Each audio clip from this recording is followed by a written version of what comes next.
सरकार ने SC, ST और ओबीसी तीनों के लिए आयोग बनाए, संवैधानिक दर्जा दिया।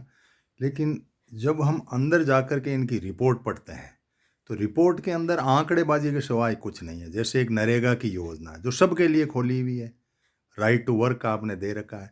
अब उस योजना में से एससी, एसटी, ओबीसी छांट के तीनों के मत्थे मंड दो कि इनको हमने ये फायदा किया, इनको तो वो तो करते ही आप सबके लिए था। वो तो आपने कोई अलग से योजना या अलग से कोई ऐसी व्यवस्था खड़ी की हो जो ऐसी कोई लागू हो, सिर्फ एसटी कोई बहुत सीमित है, जैसे छात्रवृत्ति जैसी योजनाएं थी बच्चों के पढ़ने के लिए, या कुछ और छोटी मोटी योजनाएं थी, उनको आपने कर्टेल कर दिया। जो जनरल योजना है, जैसे आपने लेटरिन बनाई, लेटरिन बनाने के अंदर एससी एसटी के कितनी बनी, तो वो तो सबके बना रहे हो, तो उनको अलग से क्या गिन रहे हो? उनको छांट के उनको कह दो देखो इनके लिए हमने किया। इनके क्या करते करते क्या? कोई आदमी खाना खा रहा है, लाइन में बैठा है, उसमें से अलग से कह दो इसके लिए मैंने ये अलग से कोई किया, तो वो तो सबको खाना खिलाना ही था आपको।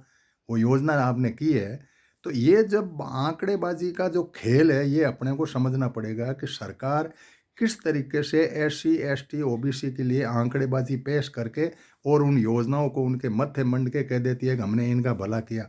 भला करने के लिए अलग से कोई योजना नियुक्त हो और उसमें आप भला कर रहे हो, और जनरल में तो वो जाना ही चाहिए, उस लाइन में वो खड़ा हो जाए, एससी एसटी में हो जाए, तब फायदा होता है। लेकिन ये व्यवस्था नहीं है, झूठा